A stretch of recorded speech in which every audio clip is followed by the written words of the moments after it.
Bravo. Say what? That's smoke. Y'all know how it go in a private area. Y'all watching BWFMEDIA. That's a brand name. Hi, we're here today. Oh my God. We've been planning this interview for so long, since last year. And I see you've been getting yourself in a pickle. And this It's been a lot. Yeah. It's been a lot. It wasn't even what we had planned Right. to talk about. We were Right. going to talk about aging gracefully, weight loss. 40s, full, and still looking good. Beautiful. Yeah. Beautiful. But today we're speaking with you, whose journey touches on loss, resilience, and the pursuit of a healthier and happier life. From personal tragedy to building his own business, focusing on wellness, this is a story about overcoming obstacles and creating the life you want. Yes, ma'am. Sounds beautiful to me. Yeah, I want to know more about your childhood. Okay. Like early life and family. Early life and family. You know, as a child, coming up in the, my dad was a drug dealer. My mom always had us boys, and stuff like that. But daddy go, like a regular job, he'll be a hustler or whatever. So when he passed away and things like that, my mom tried to take over the hustling business. And, through the depression and trying to raise, 4 boys and dealing with the drugs and everything. I guess being on the drugs is what, kind of took over and stuff like that. And so, in and out of foster care after stuff, after that, whatever, like, me and my brothers, then, I remember we was in the 12 wall and the foster care people was trying to get us and stuff, and we was hiding from them and things like that. We used to hide from them and everything. They used to come around with, they don't really hide from them. We didn't want to be in foster care. Yeah. And we didn't know going with strange white people and talk about moving into a house or stuff like that. So we didn't know what that was about. So we were running. We were hiding from them and everything. So when they finally called us or whatever, and just what we thought, they kind of like separated us. I think me and my brother Deroy was together, and Dominique and Darnell were together, and within the foster care system. So, raising up in foster care, not getting along, being able to live in other people's houses because, I wasn't used to that. The way they live is not the way I was brought up or something like that. So, group homes and stuff like that took place and everything. So, it was either in and out of group homes or foster care and stuff like that. Really couldn't get a balance in my life, with stuff like that because you know how people is. If they ain't your real parent, they're not going to take care of you how your mom would, and your daddy will take care of you. Yeah. And it was always, if you don't like it, get out, you can get out and all that. And I hate that. Like, what you got when you asked me, you became a foster parent. So why would you ask me to get out, and all that? Why you got me here? And I used to run away. For a check. Yeah, right, for a check. So, and when things get hectic and it's time to actually raise the kid, it was always, when you don't have to be here. You could get out. I'm not your real mom. I'm not your real, daddy. You can leave, whatever. And got check. When they said that, I took the chance to get up out of here. So you know what? I'm quite sure, right? Even in your adulthood, you suffer from abandonment issues, and also not feeling like you belong. Right. It's a lot of my life, I struggle with that because of the fact that now is like, what I'm saying, like foster care do you that, one parent messes up, you mess up with one parent, just go to the next foster home. You do something in a group home, you mess up with everything, they move you to another group home, or something, whether it's in town or out of town, you know what I'm saying, but you're still away from your family, you're away from, it ain't just with your mom on drugs, and then you still have aunts, uncles, and, cousins and stuff like that to be around. And so, people who been in foster care, they know how that system goes, and it ain't, it's a system, sometimes, it's needed because these kids have nowhere to go. Yeah. And that's one of the things we'll piggyback on later on that I want to change, and one of my biggest goals in life to change our children. I want to help you do that. So your mom, she was an addict. She became an addict, yeah. She became an addict, like this typical New Orleans, you know, type stuff. You know, your husband, the big dope dealer, whatever, got killed on the streets, you know, because somebody owed him money and whatever, and by that person owing him money, he went beat up, pistol whipped the dude, or whatever. The dude came back and emptied the gun out of him at the gas station on Magazine Street. So, yeah. How old were you when that happened? I was 3 years old when that happened, about 3 years old when that happened. Oh, yeah, yeah. I mean, when you talk about it, old enough, you know, to talk about it all our life, you know. And so, but in the midst of all that, you know, like, you know, foster care was the only option, I guess. Your family ain't, you know, you had their things going on. You can't be mad, you know, because my aunt, you know, my grandmother had a lot on her plate, you know, with different aunties, children, you know, my aunties and her children, their children coming around there. So it was kind of hard to, you know what I'm saying, like to just focus on male children when you had several children and all these other different grandchildren that were, you know, coming to the house and stuff like that. So foster care did play a big role in our life, you know. So being in the foster care system played a big role. Wow, I didn't know that. Yeah. So, do you hold any animosity towards any family members?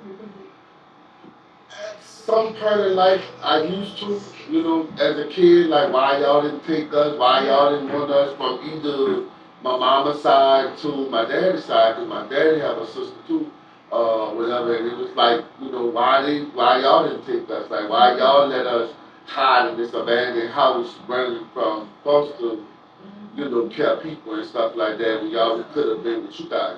And you know, later in life, you learn to be humble and realize that you didn't know their situation. Yeah. You know, you didn't know what they had going on in their life, or what they capable of raising 4 more boys. You know, so you know, one was 3 up to 3 to I think 15. So it's like that was a hard thing to juggle. You know, but yeah, I used to always be like, man.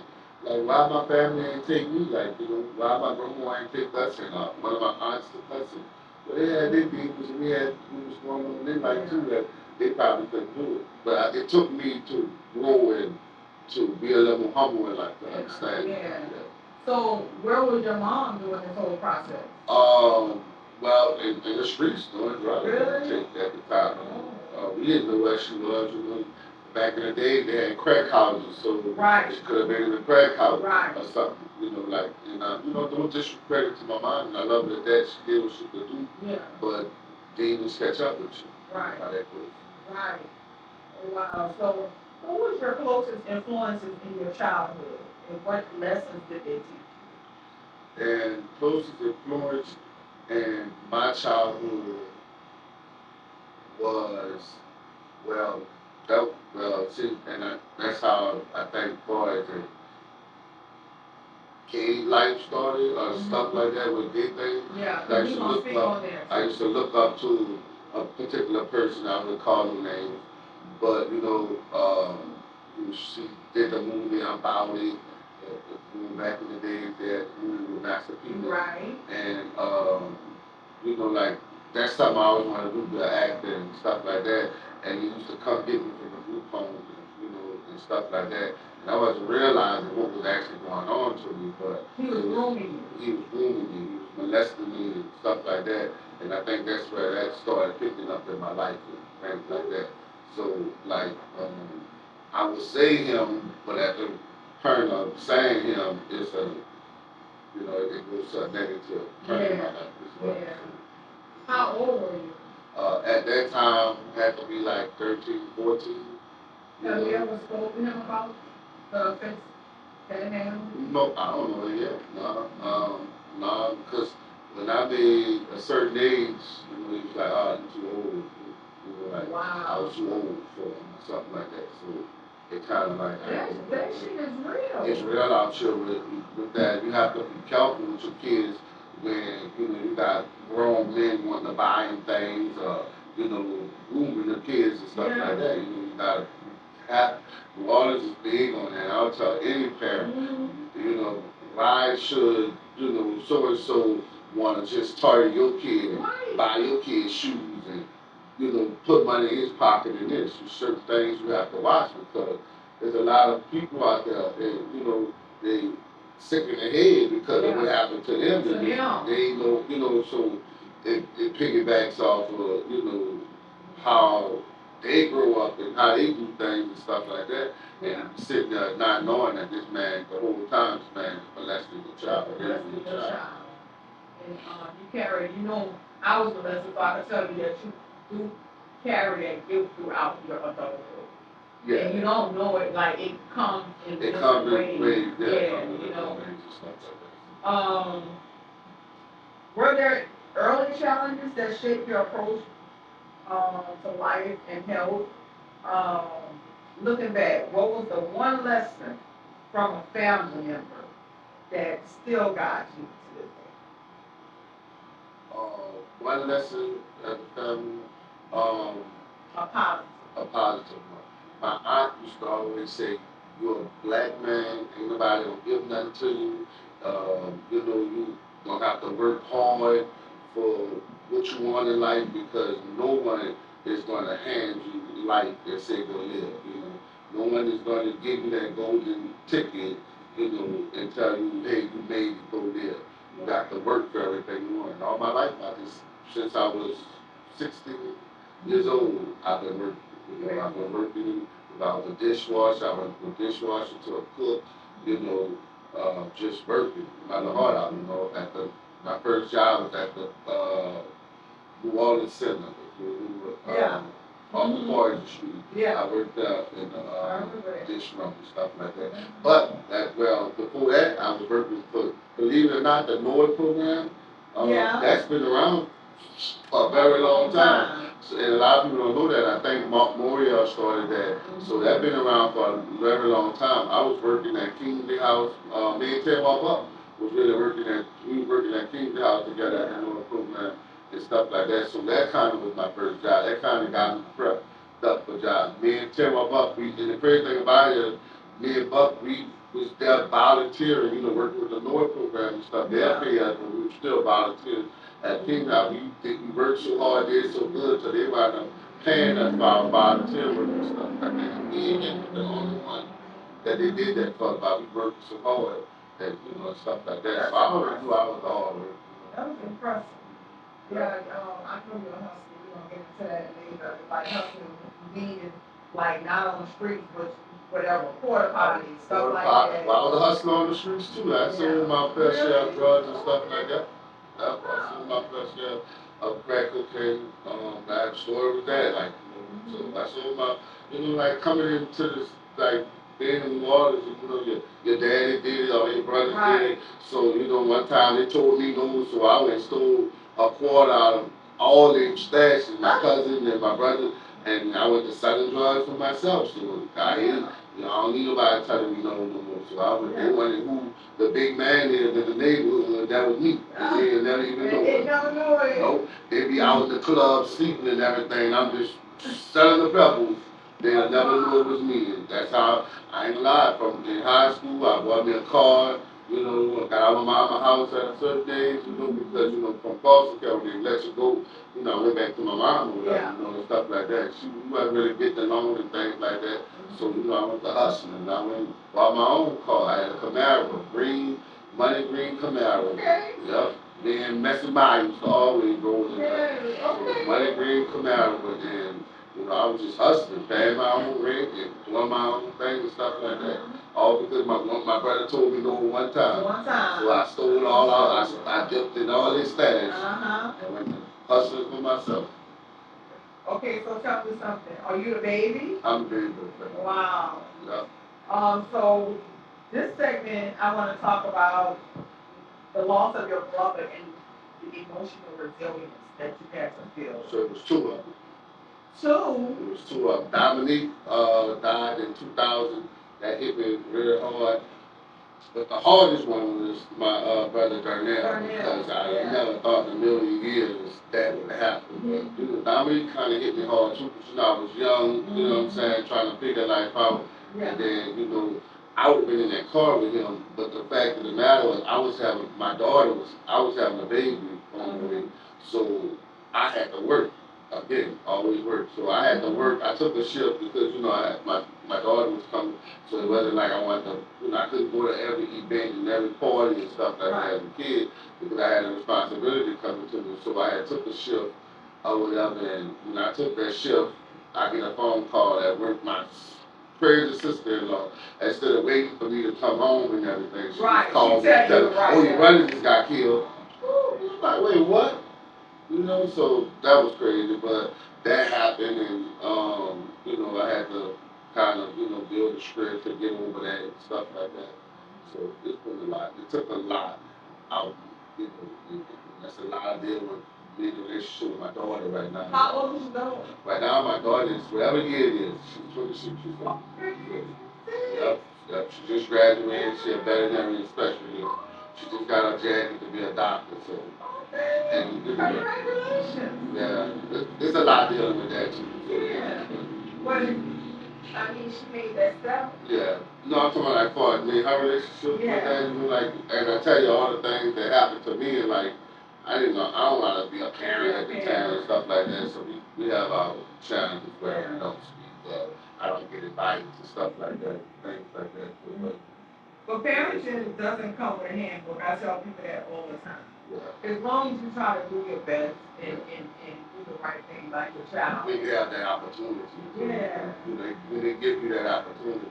Right. To do it. Maybe she's going through some things. She'll come around when she get older.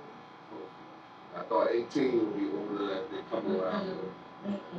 They're very in their feelings at 18. Yeah. And they think they wrong. Yeah. You're about 32. Between 32 and 36. Yeah, I'm gonna be a papa one day I too. know. I know. But you experienced a loss of your brother, and we talked about how that affected you, brothers, and how it affected you emotionally. How did you process the grief at the time, and how has your approach evolved since? I processed the grief with Darnell, with Beacon Light Church. God Brisket. Yeah. He don't Brisket don't be knowing what he do when he preaches and talks to you and teaches you things, but he helps you out in so many ways, because like with Darnell, I always still had that grief because of like what people they would blame me for insurance stuff, like saying I stole insurance money from this dude, like when the whole time the whole while, like stealing insurance money, like he had insurance and my name, I had insurance. God, you know how that family stuff works. And then had his children to turn on me, children that when every time I worked, I took care, I gave my brother money, helped out the family, his family, because he always had all the damn kids. Yeah. So, I always try to help him out and stuff like that. And for them to do a 360 on me, it kind of like took a lot out, you know what I'm saying? And so I never had a chance to grieve because it was always having to protect myself with what they were saying about me. When his baby mama would come down here and call herself the one when he didn't even allow her to raise his kids. He had all his kids. So it was a lot though, so I got back, just recently, really I really just recently got over, I'm gonna say dealt with the pain of my brother, because like they'll have a song on the radio and I'm just wondering why I'm just sitting there breaking down hard tears, and a lot of people don't know that, but certain times I would just be on the road and just crying, like everybody in the car knocked out sleep, I'm just breathing, not knowing how to deal with it and stuff like that. So just making up stuff in my head, and just to cry about it, just trying to deal with that particular pain of, because that, it just, one morning, I wake up and they, I just put my Instagram back on my phone that day prior to it, and the hospital got in touch with me from not my Instagram, my Facebook. I just put my Facebook back on my phone, and so and I added my number and my name to it and everything. The must was gone because 3 days later, the doctors got in touch with me through my Instagram. I mean, through my Facebook to tell me that, hey, I need you to come to the hospital or whatever, something, dealing with my brother or whatever. But when I get to the hospital, I identified him as dead. Okay, between the time you got the call and the time you got in the hospital, did you have any idea that he was dead? Like, did you have that feeling? No, that's the thing. Like, that's what was crazy about it. I didn't have that feeling. Like, I just thought he got shot or something. I really thought he got stabbed up there with one of the females out there. Something happened to him, one of the females out there. So I'm about to, go try to figure himself out because he was dealing with a lot of situations with that. So I thought it was something dealing with that. So, and the way, they told me, when I went in there, brother, we tried all we could, we had all the doctors over him, and he didn't make it. But when I got into the room, they had him so cleaned up. I'm like, you sure? Like, this man, I wasn't still processing that he was. Well, he was clean. He was clean, like, it looked like he was just laying there, like, he'd get up and say, I just playing or something stupid, or whatever. So I didn't process it then. And then that whole night, like, I still didn't process it. And, when my family started pouring in, so I'm more worried about the kids and everything dealing with them. So I really didn't process that this dude was coming, like, you know what I'm saying? So, and I never had a chance to breathe because of all the stuff that was coming my way. With the insurance? With all the fake news. Well, doing that, all that drama come out. Right. And, by me being a close brother to him, all that was coming out. He just started a business and everything, and they were saying he had money. Well, you starting a business, everybody know how you start a business. You ain't got no money in your account. You know what I'm saying? So it was just a lot, you know what I'm saying? So I never had a chance to breathe. So like when when I go on road trips with Keith them and his bookers and things, and like while they sleep and I'm driving, I take that time to kind of just, relax and try to get some tears in. That's what I always call it. What's your, for each brother, what's the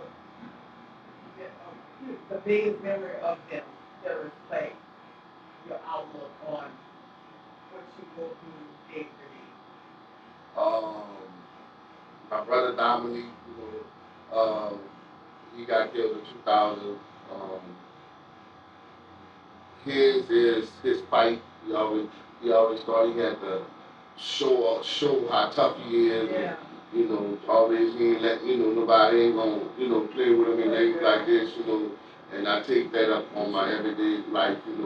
Trying to I'm not anybody gonna play with me. I got them hands. You know what I'm saying? Yeah. So I got that from him. I heard you had them hands. I heard you be fighting for people and everything. Well, friends are friends, Yeah.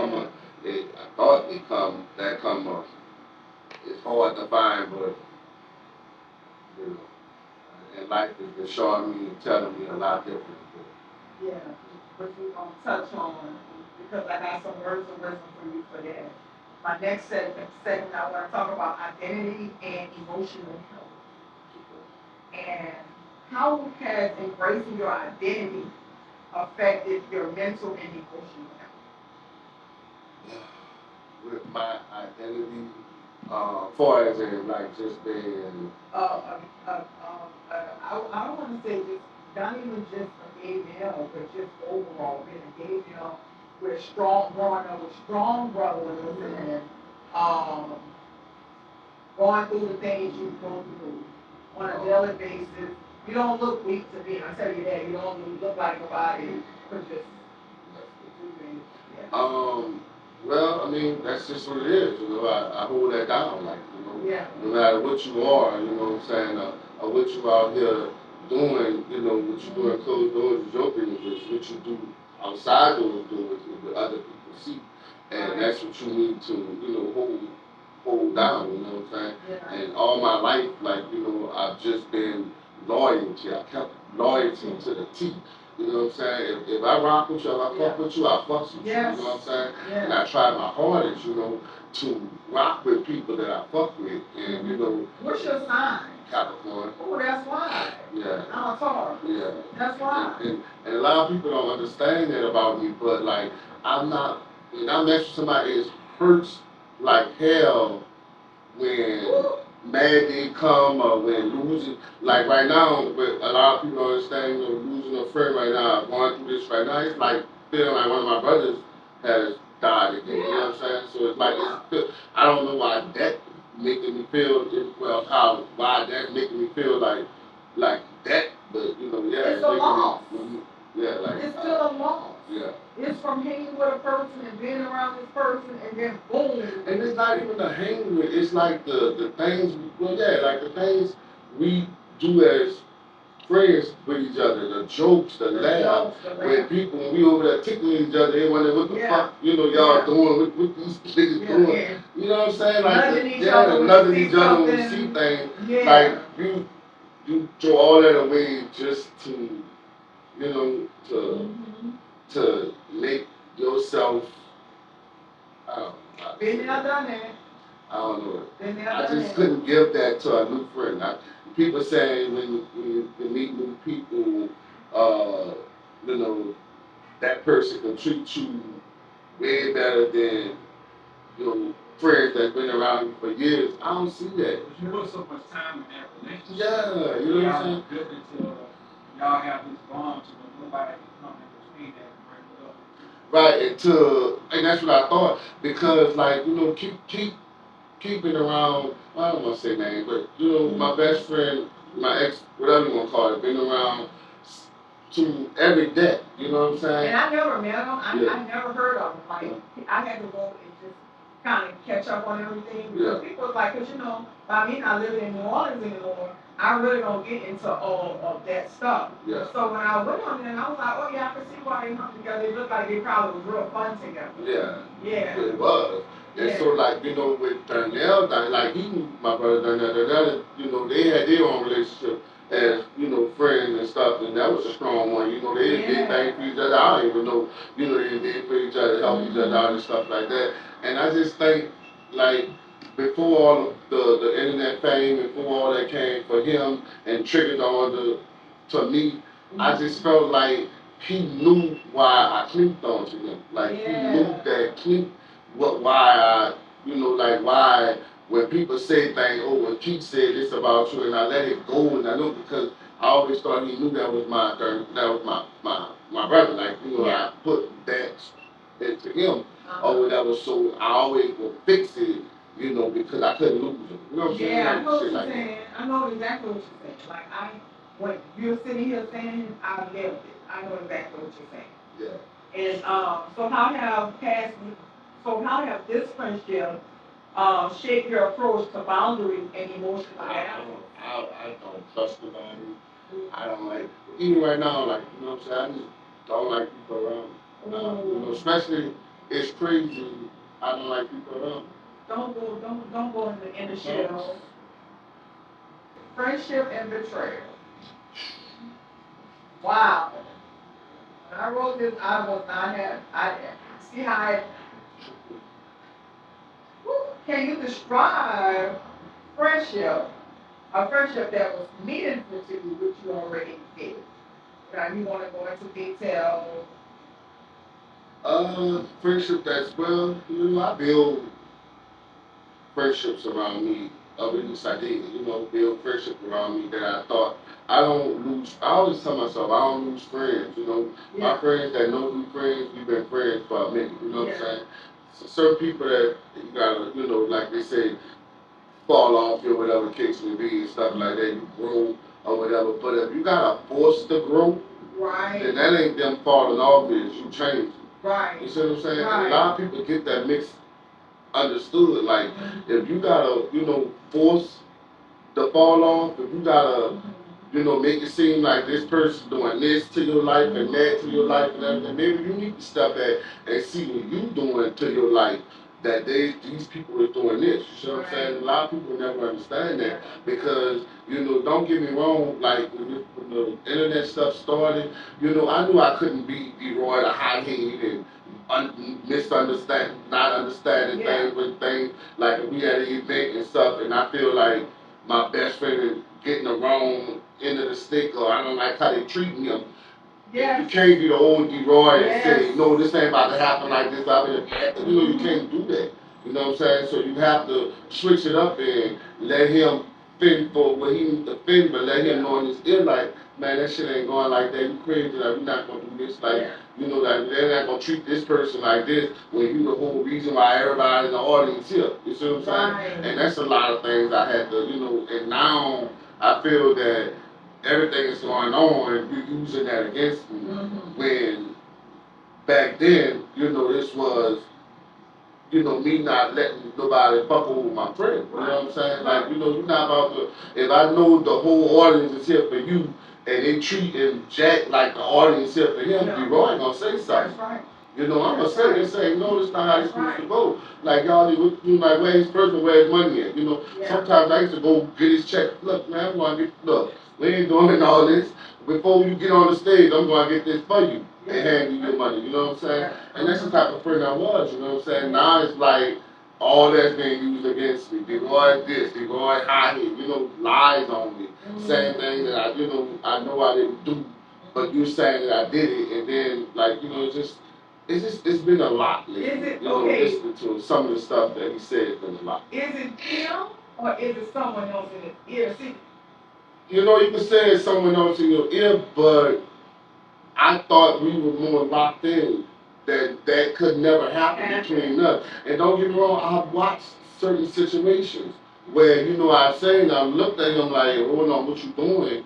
And don't get me wrong now, and I'll say something, but the industry is the industry. I'm learning this as well as he, you know, I'm learning how to, you know, with all this go about too. Yeah. So it's like, so when he meets certain people, you know, I get, that's, you know, I have outside friends. I've never been jealous of an outside friend. I have no reason to.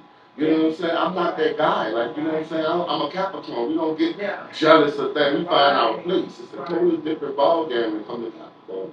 So, and at the end of the day, like, getting jealous of nobody, but I'm not going to let this person come around and do the things that this lady was doing. Like now, she made up a rumor saying I wanted to borrow her truck. Or when me and Keith was beefing one time, I tried to befriend her. Girl, I called you because me and Keith wasn't speaking at the time, but something happened to your son. And, you know, like something major happened to her son. So I'm like, I don't want this girl to think she around or we around and I can't call her and say, hey, you know, your son all right? You talking about the girl? Girl. Okay.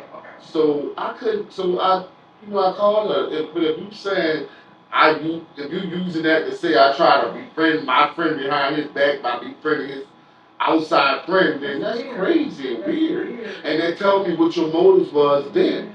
You see what I'm saying? They tell me you saying what the hell? Like, come on now. What I would look like doing extra stranger, somebody I don't know to borrow a Cadillac truck with me. It's just the lies she tells and the things she make up makes me know right then and there what she was here for and what she was trying to do when she got here the first time. Like what she was doing. That let me know right there.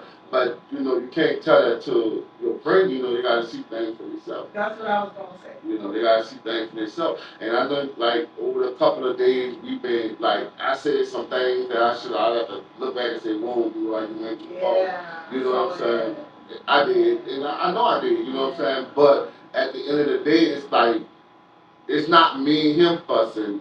I'm fussing with her. Yeah. But you keep standing in the middle of it. Yeah. And now it's like you fighting me, something that I always did. I always stand in the middle of you to protect you from people. Yeah. And now you stand in the middle of this girl who's clearly constantly coming at me. Yeah. I have no beef. You're a millionaire out here. Like, how can I be with a millionaire?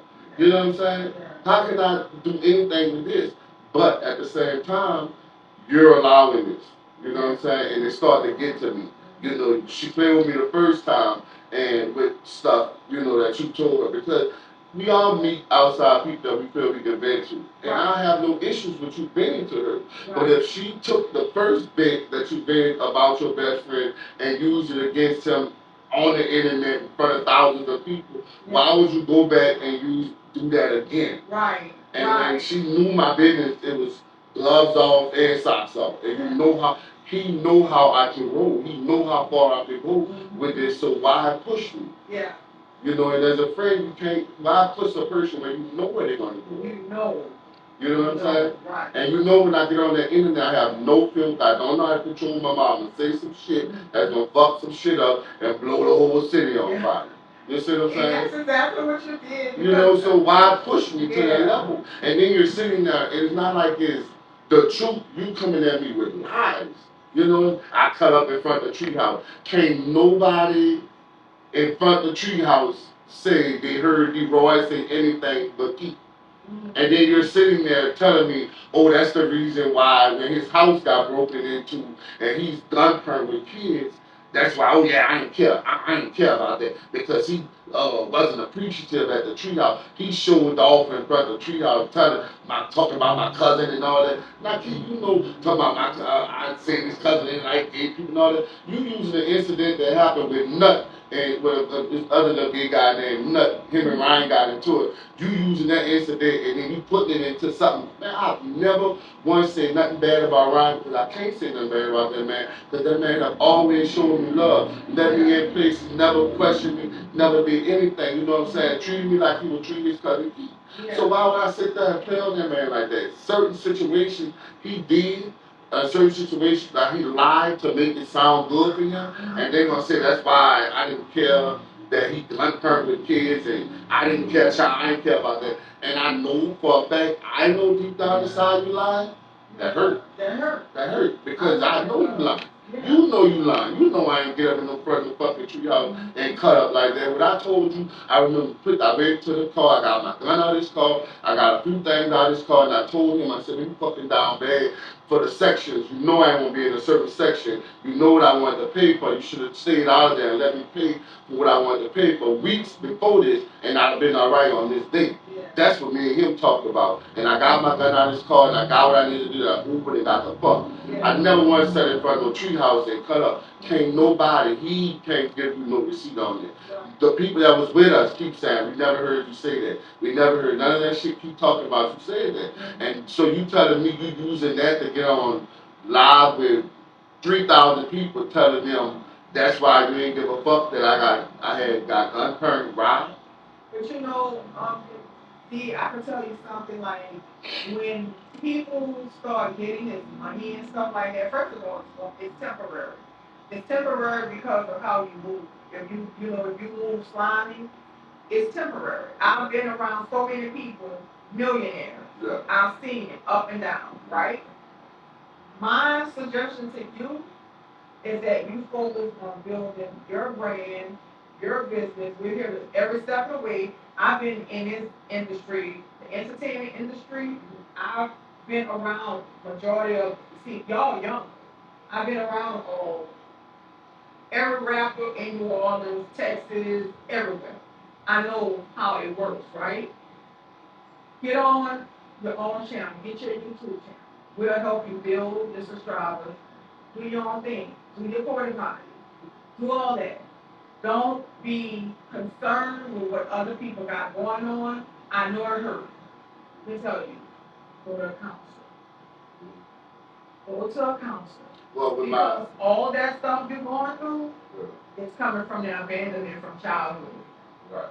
And your friend, the guy who you're going back at, you feel how you felt when you was a child. Yeah. That is gone. Yeah. It's with the brother situation, like he took a lot of that away. Like I didn't have to deal with Pookie dying because I had my best friend and I was dealing with him and dealing with his success and making sure he was good and backing him to where that's why I was told you on the road trips when they sleep, I deal with it. You know what I'm saying? But I never dealt with it because he never gave me the time. And I thank him for today. I sit on this platform and tell you I thank him for that moment. You know what I'm saying? That he gave me, making me feel like my brother was still present. Yeah. Present. He was a stretch. Yeah, it was a good distraction. It was a good distraction. You know what I'm saying? And thank God for that. Yeah. If anything out of that whole friendship, I'll take that. And I'll roll with that. Yeah.